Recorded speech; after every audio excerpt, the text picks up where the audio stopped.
Good morning students. मैं Ashutosh Gupta, assistant professor, department of biotechnology, Pentium point technical college Rewa. Dear student, आज का हमारा topic है सीक्वेंस अलाइनमेंट। इस टॉपिक को शुरू करने से पहले मैं आपको बताना चाहता हूं कि जैसा आप सभी देख रहे हैं कि गवर्नमेंट ने कुछ राज्यों में मार्केट खोलने का आदेश दे दिया है और उसकी एक टाइम निर्धारित कर दी गई है। लेकिन इस टाइमिंग में भी मार्केट में इतनी ज्यादा भीड़ उमड़ रही है जिससे इस कोविड-19 इस बीमारी के फैलने के चांसेस थोड़े से ज्यादा हो सकते हैं। तो एटलीस्ट मेरी आप लोगों से ये रिक्वेस्ट है कि आप ऐसी गलती मत करिएगा। इस कोविड-19 के प्रति जैसे आप पहले एक्टिव थे, आप अभी भी एक्टिव रहिए और भीड़ भाड़ वाली जगहों को बहुत ज्यादा अवॉइड कीजिए। जरूरी होने पर ही आप अपने घर से बाहर निकलिए और ऐसी जगहों पर बिल्कुल मत जाइए जहां पर काफी ज्यादा भीड़ हो। आप उस टाइम पर जाइए जब भीड़ काफी ज्यादा कम होती है, क्यों वरना इतने दिन से किया हुआ ये लॉकडाउन, इतने दिन का जो धैर्य है ये खत्म हो जाएगा और अल्टीमेटली हम जिस चीज से बचने की कोशिश कर रहे थे वो अल्टीमेटली हम उससे ग्रसित भी हो सकते हैं।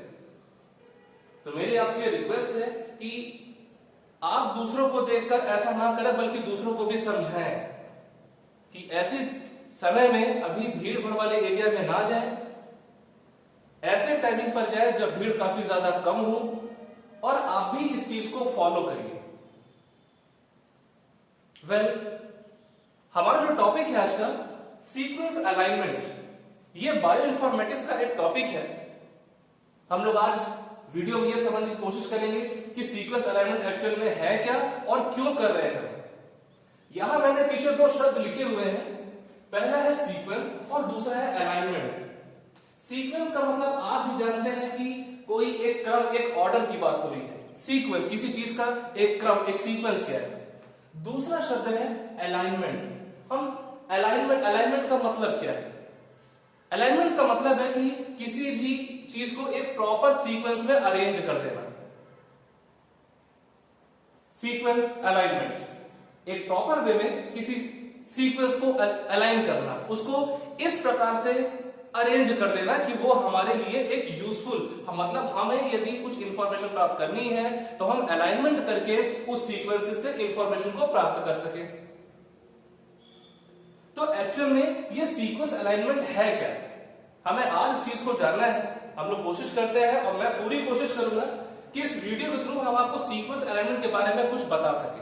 इस वीडियो में हम आपको सिर्फ बेसिक चीजों पर फोकस करना चाह रहे हैं। मुझे उम्मीद है कि इस वीडियो से शायद आप सीक्वेंस अलाइनमेंट को थोड़ा बहुत समझ पाएंगे।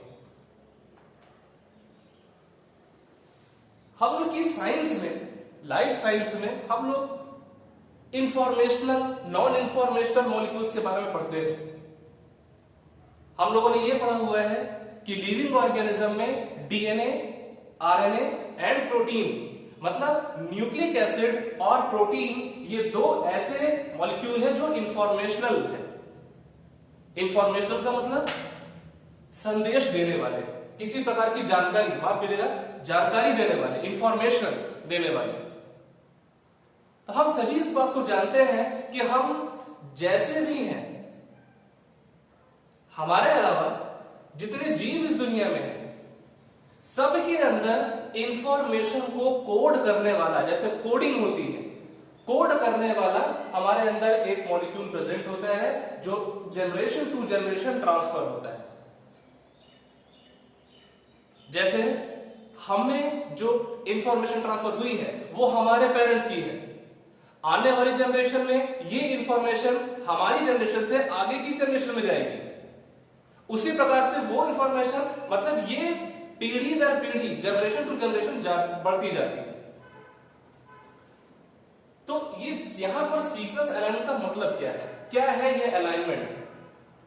तो जैसा कि हमने आपसे कहा है कि डीएनए और प्रोटीन, ये दो ऐसे हिस्से हो गए हमारी लाइफ के, हमारे एक लिविंग सेल के, जिसमें हम किसी भी ऑर्गेनिज्म के बारे में कोई भी इंफॉर्मेशन हम रिसीव कर सकते हैं, प्राप्त कर सकते हैं।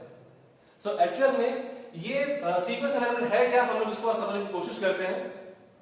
जैसे कि आप सभी जानते हैं कि सीक्वेंस अलाइनमेंट मतलब हमने आपको बताया कि एक प्रॉपर तरीके से एक निश्चित एक क्रम में हम किसी चीज को अरेंज कर रहे हैं। तो इस पूरे लिविंग ऑर्गेनिज्म में, पूरे लिविंग सिस्टम में डीएनए और प्रोटीन की हमने बात की कि ये इंफॉर्मेशन मॉलिक्यूल है और यही हर ऑर्गेनिज्म के कैरेक्टर्स और उसके फंक्शन को निर्धारित करते हैं। हर एक कैरेक्टर को कोड करने के लिए एक जीन्स होता है, वो जीन्स कैरेक्टर्स को एक्सप्रेस करता है प्रोटीन के रूप में। यहां पर सीक्वेंस अलाइनमेंट क्या है यह आपको बताना जा रहा है। देखिए, बहुत सीधी चीज है कि आप लोगों ने भी ऐसे बहुत सी प्रजातियों के बारे में जाना होगा जो आज पहले कभी इस दुनिया में थे पर आज वो इस दुनिया में नहीं है। कारण ये कि वो विलुप्त हो चुके, एक्सटिंक्ट हो चुके हैं, और बहुत सी प्रजातियां एक्सटिंक्ट होने के कगार पर है, वो विलुप्त होने के कगार पर है। तो यदि हमें उस इंफॉर्मेशन मींस पहले जो प्रजातियां थी जो आज नहीं है, हमें अगर उनका कोई फॉसिल रिकॉर्ड मिलता है, हम कैसे कंपैरिजन कर सकते हैं कि वो कभी इस दुनिया में थे। तो हमारे पास एक मेथड है सीक्वेंस अलाइनमेंट की।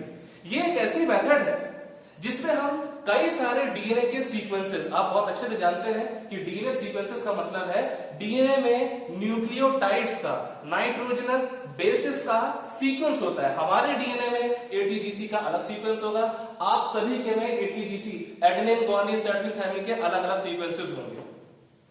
तो सीक्वेंस अलाइनमेंट का मतलब है, ऐसा मैंने बताया कि एक क्रम अलाइनमेंट, एक प्रॉपर वे में अरेंज करना। हम कई सारे डीएनए सीक्वेंसेस को या फिर कई सारे प्रोटीन सीक्वेंसेस को एक के नीचे एक इस प्रकार से अरेंज करते हैं ताकि उनके बीच हम सिमिलैरिटी को पता कर सके, हम उनके बीच होमोलॉजी को पता कर सके। जैसे कि हम एक एग्जांपल आपको बताते हैं कि जैसे हमने यहाँ पर कुछ सीक्वेंसेस को लिख दिया, हालांकि मैं बहुत छोटा सीक्वेंस आपको हमने बता रहा हूं। ये सीक्वेंस नंबर 1, सीक्वेंस सेकंड की बात करें,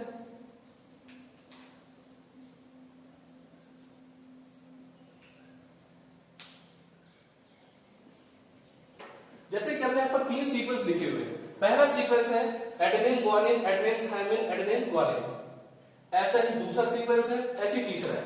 ये 3 डीएनए के सीक्वेंस हैं जो अलग अलग ऑर्गेनिज्म के, हमें नहीं पता, ये 3 अलग अलग डीएनए सीक्वेंसेस हैं। हमें इनका अलाइनमेंट करना है, हमें इन्हें इस प्रकार से अरेंज करना है ताकि इनके बीच हम एक सिमिलैरिटी निकाल सके, हम इनको कंपेयर करें, हमको इनकी तुलना करना है।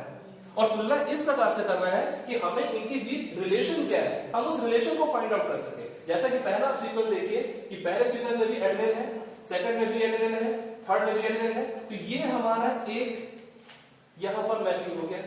इसके बाद भी हम देखें गुआनिन, गुआनिन, गुआनिन, हमारा ये भी सिमिलैरिटी रीजन है, ये भी हमारा सिमिलर है। लेकिन इसके बाद एडेनिन, एडेनिन और थायमिन, तो यहां हमारी सिमिलैरिटी नहीं है। इसके नेक्स्ट में हम जाएंगे एडेनिन, एडेनिन, एडेनिन, ये रीजन हमारा फिर से सिमिलर है। तो सीक्वेंस अलाइनमेंट का मतलब ही यही है कि हम कई ऑर्गेनिज्म के डीएनए को इस प्रकार से अरेंज करें ताकि उनके बीच हम सिमिलैरिटी को फाइंड आउट कर सकें, हम ये देख सकें कि वो सीक्वेंसेस आपस में कितने ज्यादा सिमिलर हैं। अब आप खुद सोचिए कि ये यहां पर 3 सीक्वेंस है, अगर इनके बीच सिमिलैरिटी का परसेंटेज यदि ज्यादा है, मतलब अगर ये तीनों सीक्वेंसेस आपस में ज्यादा मैच करते हैं, तो इसका मतलब क्या होगा, आप खुद सोचिए। इसका मतलब ये हुआ कि ये जो तीनों जिस भी ऑर्गेनिज्म की डीएनए है वो आपस में बड़े क्लोजली रिलेटेड है, आपस में बहुत मिलते जुलते हैं, वो लगभग एक ही स्पीशीज के हो सकते हैं। तो जितनी ज्यादा सिमिलैरिटी बढ़ेगी, इसका मतलब है कि वो ऑर्गेनिज्म उतने ही ज्यादा आपस में क्लोजली रिलेटेड है। और इनके बीच जितनी ज्यादा डिसिमिलैरिटी होगी, मतलब है कि वो सीक्वेंसेस आपस में क्लोजली रिलेटेड नहीं है, उनके बीच काफी डिस्टेंस है। तो सीक्वेंस अलाइनमेंट के थ्रू हम एक इवोल्यूशनरी रिलेशनशिप को निकाल सकते हैं, फाइंड आउट कर सकते हैं, उन ऑर्गेनिज्म के बीच कंपैरिजन कर सकते हैं। हम ये देख सकते हैं कि वो ऑर्गेनिज्म, देखिए बड़ी सिंपल सी चीज है कि आज हम सबको जानता है, चाहे वो आर्ट्स का स्टूडेंट हो, चाहे वो साइंस का स्टूडेंट हो, चाहे वो कॉमर्स का स्टूडेंट हो, कंप्यूटर का भी स्टूडेंट क्यों ना हो, हम सभी जानते हैं कि हमारी उत्पत्ति कैसे हुई। हम कहीं ना कहीं मंकीज, एप्स, चिंपैंजीज इनसे रिलेटेड है। अब आज 2020, मैंने डेट भी डाल रखी 5 मई 2020, आज की डेट में एक इंसान का डीएनए और बंदर के डीएनए को अगर हम इस प्रकार से अगर हम अलाइन करें तो आपको क्या लगता है, यहां पर सिमिलरिटी कम होगी या ज्यादा होगी? निश्चित से बात है, आप सभी जानते हैं कि हमारे जो एंसेस्टर है वो कहीं ना कहीं मंकी से सबसे रिलेटेड है। तो निश्चित सी बात है कि ये सीक्वेंसेस की जो सिमिलरिटी है ये ज्यादा होगी। अगर ये सिमिलरिटी ज्यादा है, किसी भी ऑर्गेनिज्म के डीएनए आपस में सिमिलरिटी जितनी ज्यादा होगी, वो ऑर्गेनिज्म उतने ही ज्यादा क्लोजली रिलेटेड है। इसी प्रकार से मैंने एक बहुत कॉमन एग्जांपल आपको और दिया था कि आप बिल्ली में और जो चीता होता है, लियोपार्ड, जागुआर, आप इसमें कंपैरिजन करिए। बिल्ली छोटी है, चीता थोड़ा सा बड़ा है, लेकिन दोनों की बनावट, दोनों का फुर्तीलापन, दोनों का स्ट्रक्चर लगभग एक जैसा है। इसी प्रकार से और भी कई सारे ऑर्गेनिज्म हैं जो आपस में काफी ज्यादा मैच करते हैं। तो ये एक्चुअल में बेसिक कंसेप्ट है सीक्वेंस अलाइनमेंट का, कि हम कई ऑर्गेनिज्म के डीएनए को, प्रोटीन सीक्वेंसेस को, प्रोटीन में निश्चित बात है अमीनो एसिड होंगे, उन सीक्वेंसेस को कंपेयर करके हम उन ऑर्गेनिज्म के बीच जो रिलेशन है, रिलेटेडनेस है, हम उसको फाइंड आउट करते हैं। और फाइंड आउट ये सारा काम हम क्यों कर रहे हैं, ये सीक्वेंस अलाइनमेंट क्यों दिया हुआ है, ताकि साइंस इस बात को समझ सके और बाकी लोग को बता सके कि पहले जो ऑर्गेनिज्म थे हम उनके बारे में पता कैसे कर सकते हैं। आज के जमाने में आज जो ऑर्गेनिज्म प्रेजेंट है वो आपस में सिमिलर है या नहीं है। यदि सिमिलर है तो हमें कुछ जो डिफरेंसेस है हम उन डिफरेंसेस को फाइंड आउट कर सकें, और अगर वो अलग अलग है तो निश्चित सी बात है कि अलग अलग ऑर्गेनिज्म से हमें कुछ ना कुछ नई चीज जरूर मिल सकती है। तो अब ये अलाइनमेंट किया कैसे जाता है, कितने प्रकार का होता है, मैं आपको ये जल्दी से बताने जा रहा हूं। ये जो अलाइनमेंट है ये बेसिकली दो तरह का हो सकता है।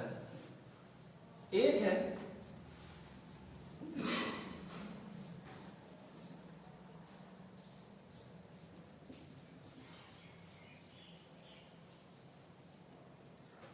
लोकल अलाइनमेंट और दूसरा है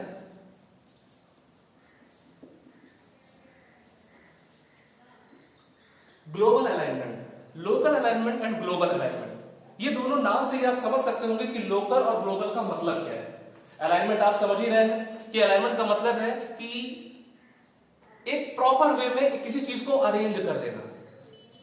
लेकिन यहां पर लोकल और ग्लोबल का मतलब क्या है, हम आपको फिर से सीक्वेंस के बारे में लेकर चल रहे हैं। मैं शॉर्ट में एक डायग्राम बनाने जा रहा हूं जिसमें मैं बेसिस को अब नहीं लिख रहा हूं, मैं सिंपली लाइन से रिप्रेजेंट करने जा रहा हूं कि हमारे पास ये दो डीएनए के सीक्वेंस है, sequence number 1 and sequence number 2। अब इन दो सीक्वेंसेस में ये जो मैंने बनाया है सीक्वेंस 1 एंड सीक्वेंस 2, अब इनके बीच लोकल अलाइनमेंट क्या क्या रहेगा। तो लोकल का मतलब क्या है, किसी पर्टिकुलर एरिया, कोई पर्टिकुलर निश्चित रीजन। जब हम किसी भी डीएनए सीक्वेंसेस का, किसी भी डीएनए सीक्वेंसेस का जब हम पूरा का पूरा सीक्वेंस को एक एक वर्ड को, मतलब पहले सीक्वेंस में पहले लेटर से लेकर आखिरी लेटर तक हमें कंपेयर करना। जब हम दो डीएनए सीक्वेंसेस में पूरे सीक्वेंसेस को आपस में कंपेयर ना करके किसी पर्टिकुलर एरिया को कंपेयर करते हैं, किसी पर्टिकुलर एरिया का अलाइनमेंट करते हैं। जैसे ये सीक्वेंस हमारा इतना लंबा है, तो इतने लंबे सीक्वेंस में हम पूरे डीएनए का अलाइनमेंट नहीं कर रहे हैं, हम यहां पर किसी एक पर्टिकुलर एरिया, फॉर एग्जांपल हमने इतना एरिया लिया, हमने पूरे डीएनए का अलाइनमेंट ना करके इतने लंबे डीएनए का एक छोटा सा एरिया, एक लोकल रीजन को, हमने एक लोकल रीजन का अलाइनमेंट किया है और उससे हमने एक परसेंटेज ऑफ सिमिलरिटी को फाइंड आउट किया है। ये कहलाता है लोकल अलाइनमेंट। और ग्लोबल, आप लोगों ने ग्लोबल वार्मिंग का नाम सुना होगा। आप खुद सोचिए कि अगर मध्य प्रदेश में अगर बहुत ज्यादा गर्मी होगी, टेम्परेचर बढ़ेगा, तो क्या उसको कभी ग्लोबल वार्मिंग का नाम दिया जा सकता है? ग्लोबल का मतलब क्या है? ग्लोब, आपने ऑफिसेस वगैरह में, स्कूल में, कॉलेजेस में आपने जरूर देखा होगा, ग्लोब आपने देखा है। ग्लोब मतलब पूरे विश्व की बात हो रही है, मतलब पूरा कंप्लीट।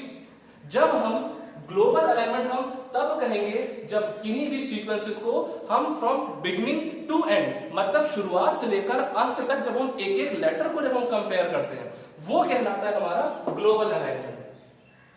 तो हमने इस वीडियो में आपको सिर्फ सीक्वेंस अलाइनमेंट क्या होता है, आपको ये बताया कि एक ऐसी प्रोसेस जिसमें हम सीक्वेंसेस को आपस में कंपेयर करते हैं, हम उनके बीच परसेंटेज ऑफ सिमिलरिटी को फाइंड आउट करते हैं, जिससे उन ऑर्गेनिज्म के बीच हम एक इवोल्यूशनरी रिलेशनशिप को, एक रिलेटेडनेस को पता कर सके। हम ये पता कर सके कि वो ऑर्गेनिज्म आपस में कितने ज्यादा सिमिलर हैं। टाइप्स क्या है इसके? Local alignment, global alignment. जब हम किसी ऑर्गेनिज्म के पूरे डीएनए सीक्वेंसेस को कंपेयर ना करके हम उस ऑर्गेनिज्म के किसी पर्टिकुलर रीजन को कंपेयर करते हैं, वो क्या कहलाता है हमारा लोकल अलाइनमेंट। और जब हम पूरे डीएनए को कंपेयर करते हैं वो हमारा क्या रहता है, ग्लोबल अलाइनमेंट। तो ये जो हमारा मेथड था, ये जो वीडियो था, ये लोकल अलाइनमेंट और ग्लोबल अलाइनमेंट था। इसका पार्ट सेकंड हम आपको अपलोड करेंगे जिसमें हम इस टॉपिक को और आगे कंटिन्यू लेकर जाएंगे। इस टॉपिक से अगर आपको कोई डाउट होता है तो आप मुझे चैट के थ्रू आप पूछ सकते हैं। Thank you so much.